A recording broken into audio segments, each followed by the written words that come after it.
Yeshivat Eretz Tzvi honors Rabbi Simcha Krauss. Born into an intellectual rabbinic family, Rabbi Krauss survived the German-Soviet struggle during World War II and the communist takeover of his home in Romania. Fleeing to the United States in 1948, the Krauss family ultimately settled in the Washington Heights section of Manhattan, where the patriarch, Rabbi Dr. Avraham David HaKohen Krauss, became the Rav. With a mixture of Romanian German intellectualism on his father's side and Hasidic spiritualism inherited from his mother, Rabbi Krauss attended Yeshivas Chassam Sofer. When it came time to move on after high school, despite being courted by Rav Aaron Cutler to join the base medrash of Lakewood, Rabbi Krauss chose to attend Yeshivas Chaim Berlin. Chaim Berlin enabled him to eventually attend the City College of New York. Maintaining a close relationship with Chaim Berlin's famed Rosh Yeshiva, Rav Yitzchak Hutner, Rabbi Krauss was given special permission to attend the shirim of Rav Yosef Dov Halevi Soloveitchik at Yeshiva University. Rabbi Krauss's blend of profound intellectual acumen and lumdus learning, his close relationship with some of the greatest Talmidei Chachamim in America, and his experience having been raised in a prestigious rabbinic home uniquely prepared him for his future career as Rav in America. With his dear wife Esther, Rabbi Krauss assumed leadership roles in several kehilot. In 1965, the Krausses moved to Utica, New York, where Rabbi Krauss led congregation Beis Yaakov, founded a day school, and continued pursuing academic studies in political science, a subject he began to teach in university. After several years in the quiet town of Utica, the Krausses moved westward to the Young Israel of St. Louis. Always investing in increasing Torah, Rabbi Krauss also founded the Block Yeshiva High School. It's a great pleasure to join Eretz Hatzvi this evening in honoring Rabbi Simcha Krauss. In 1967, Adina and I moved back to St. Louis. It had always been our intent to become members of the Young Israel. However, when we arrived, we learned that there was not a rabbi in the shul. I went to the president and said, if we're going to have a vigorous, vital community, we need a Rav. And as often happens in such cases, I became the chair of the search committee. Thanks to our good common friend, Rabbi Yosef Blau, I was introduced to Rabbi Simcha Krauss.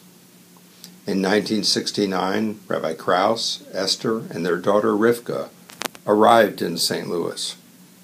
I realized probably from the first day they arrived that Rabbi Krauss would revitalize and energize our community.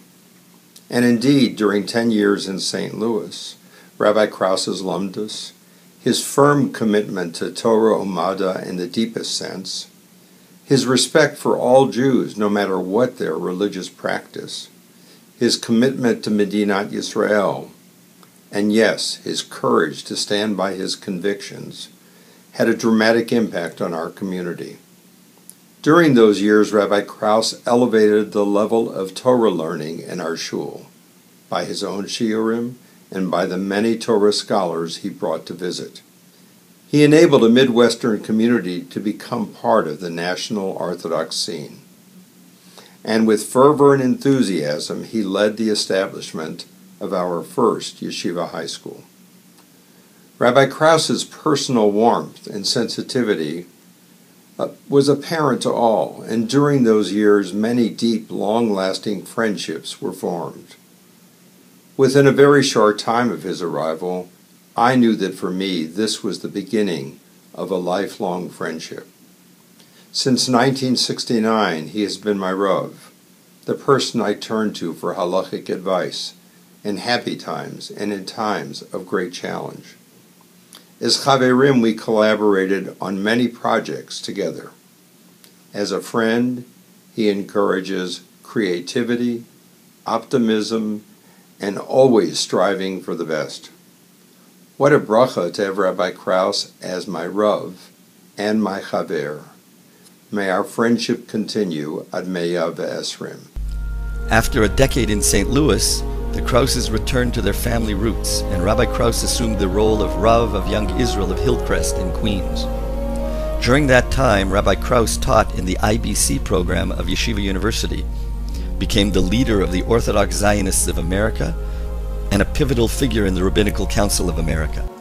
Good evening. I am Jonathan Halpert, along with my son Yehuda, and we feel privileged and honored to be here tonight to be able to say a few personal words about Rabbi Krauss on the occasion of his being honored by Yeshivat Eretz HaTzvi.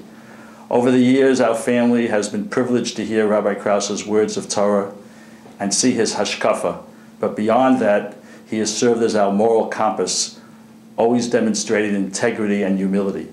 I feel very fortunate that we are able to say that Rabbi Krauss is our Rebbe and our friend. It is our hope and wishes and prayers that with the help of God, Rabbi Krauss will continue to impart his scholarship, hashkafa, and character to the future students of Yeshivat Eretz HaTzvi. Chazak v'yamatz, Rabbi Krauss.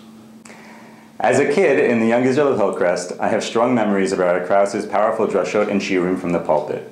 But perhaps my fondest memories are of my interactions with Rabbi Krauss in between Mincha and Maariv.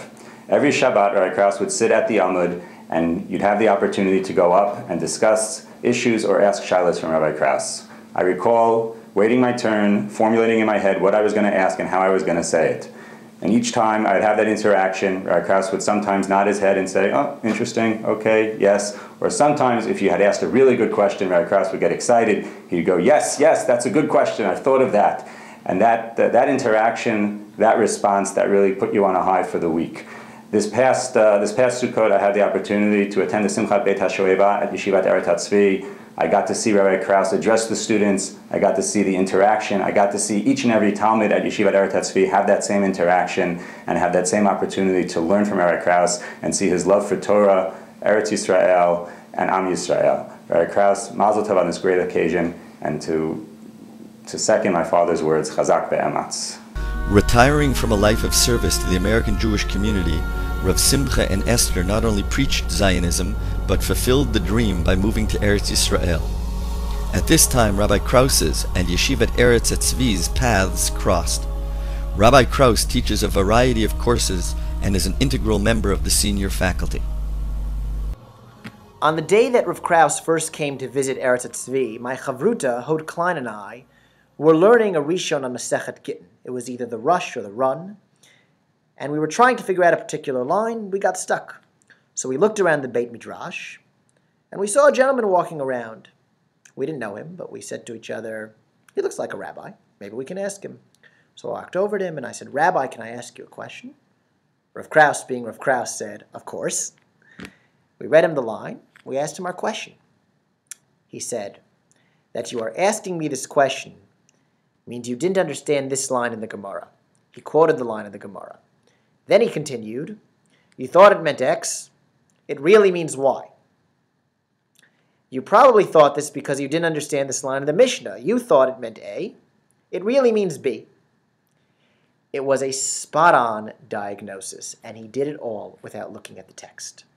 It was my first encounter in learning with this great Talmid Chacham, and I am really privileged to be able to continue learning and to build a relationship with someone who really has such a mastery over our sacred texts and who uses them to build a vibrant modern Orthodox Judaism.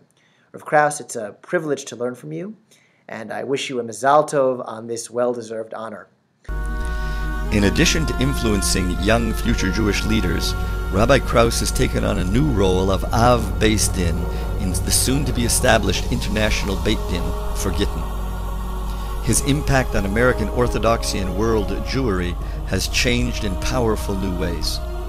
Yeshivat Eretz HaTzvi is proud to honor Rav Simcha Krauss, Rav, Talmid Chacham, and light of modern Orthodoxy and Zionism.